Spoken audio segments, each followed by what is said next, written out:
본인이랑 마누라랑 사이가 진짜 좋으면요, 이 고부간의 갈등이 거의 없습니다. 당신들은 계기 아닙니다.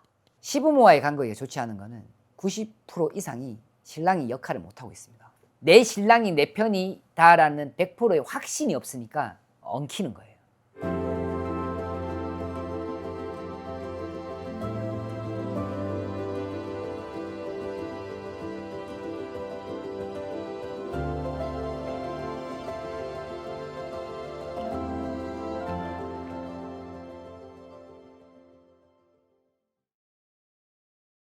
네, 안녕하세요. 꽃도령입니다. 고부 갈등이라는 게 참 애매해요. 이게 말하기도 되게 어려워요. 제가 이게 왜 얘기하기가 어려운가 하면, 여러분들, 내가 제 컨텐츠에 보면은 제사에 대해서 한번 얘기를 한 적이 있었어요. 제 나름대로 얘기를 해도 제가 뭐 댓글 이런 거 지우지도 않았어요. 네가 차려봐라. 너네 집에 왔는데 왜 내가 차리냐. 여러분들, 나는 차리라는 말을 하지 않았어요. 하려면 이렇게 하세요라고 한 거예요.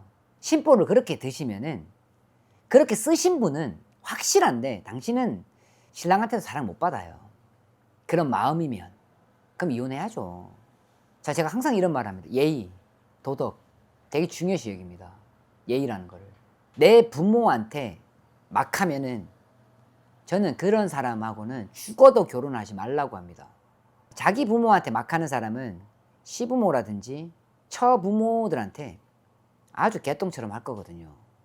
그래서 그런 사람들은 듣지 말아주세요. 보지 말아주세요. 또 이상한 말 쓰지 말고. 일단 그만 이렇게 얘기하겠죠. 부모가 나한테 이딴 식으로 하는데 내가 왜 똑바로 해야 되는데요. 그럼 안 살면 됩니다. 그러니까 안 살면 됩니다. 이혼하면 됩니다. 내 남편이 좋은데 어떻게 하라고요.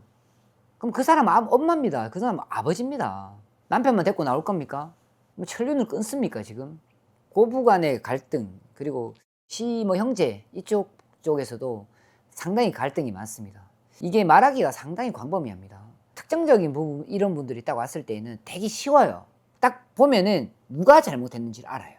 시부모가 잘못을 했으면요, 영 끊으세요. 딱 잘라서 얘기합니다. 진짜 많이 들어봤을 거예요. 저한테 정보를 오신 분들 끊으세요. 오케이? 하지 마. 다가가지 마. 제가 이래요. 다가가지 마. 지금처럼 벌려. 시간 버텨. 시간 더 익어야 돼. 시간이 익어서 붙어야 되는 사람이 있어요. 시간이 익어도 안 되는 사람이 있고, 지금 붙어야 되는 사람. 이게 되게 웃긴 거죠. 지금 네가 겨들어가. 딱 진짜 일주일만 겨들어가. 내 말 듣고. 아니면은 어머니 쪽 뒤에서 이렇게 품어. 아니면은 네가 지지 마. 그만 명확하게 답을 줄 수 있어요. 되게 명확하게 답을 줄 수 있어요. 근데 이런 주제가 있으면 참 이 갈등을 어떻게 해결할까라고 생각을 한단 말이죠. 그러면은 여러분들이 제일 아셔야 되는 게, 내가 누구랑 결혼했나를 먼저 알아야 돼요. 누구랑 결혼했나를 먼저 알아야 돼요. 1번, 난 누구랑 결혼했나? 당신 옆에 있는 신랑이랑 결혼했죠. 그러면은 내가 시부모님이랑 마찰이 생겼다. 사랑하는 당신의 신랑이 시부모의 편에서 완전히 오로지 든다 라고 했을 때는 당신은 사람을 잘못 봤습니다. 근데 우리 엄마인데 네가 어떻게 그럴 수가 있어? 이건 아니죠. 왜 그런 줄 알아요?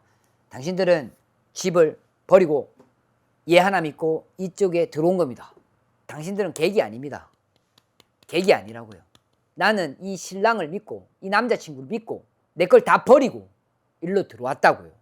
그러면은 당신이 설령 잘못을 했어도 남편분은 이 사람을 누를 건 아니에요. 사실은 누르면 안 돼요. 똑같은 거예요. 아이를 입양해서 내가 키우는데 더 조심해서 키워야 돼요. 더 조심해서 키워야 되는 거예요. 자, 당신이 아이를 입양했다고 칠게요. 내 마누라가 있고 내 엄마가 있고 내 아버지가 계세요. 다 한 구성원이에요. 근데 아이를 입양해서 들어왔다고 칠게요. 이 아이는 작은 말에도 상당히 울컥하고 그 작은 표현에도 웃음을 짓는 사람이라고요. 내 마누라 빡세다 그래도. 그러면 이 사람은 일단 첫 번째로는 이렇게 안아줄 마음이 있어야 된다는 거예요. 내 마누라가 우리 엄마한테, 우리 어머니한테 너무 버르장머리 없이 굴면 당신 책임도 있는 거야. 본인이랑 마누라랑 사이가 진짜 좋으면요, 이 고부간의 갈등이 거의 없습니다. 어느 정도 어그러지고 있다라는 거예요. 여자들의 직성의 특성상 눌러버리면 더 튀려고 하는 게 있습니다. 여보, 이렇게 됐는데 나는 여보 편인데 이렇게 돼서 내가 먼저 어머니한테 가서 얘기를 한번 해볼게. 여보 좀 뒤로 빠져 있어 볼래? 이렇게 돼야 되는 거예요. 처음에는. 스타트는 무조건. 그러면은 이 여자분은 기다린다고요. 어떠한 결론이 나도 내 신랑은 내 편이야. 이게 돼요. 그게 안 되기 때문에 고부간에 갈등이 생기는 거예요. 내 신랑이 내 편이다라는 100%의 확신이 없으니까 시부모와의 관계가 엉키는 거예요. 그 확신이 생기잖아요. 그러면 내 신랑을 믿고 까불지 않아요. 까불지 않아요. 오히려 더 조심스러워요. 여보 나 이런데 어떡하지? 이거 한번 이렇게 해볼까 저렇게 해볼까? 의논이라는 걸 해버려요. 시부모와의 관계가 좋지 않은 거는 90% 이상이 신랑이 역할을 못하고 있습니다. 책임감이 없는 겁니다. 다른 데서 아이를 데리고 왔어요. 일단 와이프는 여자입니다. 여자. 약자라고요. 열이고요. 힘도 없고요.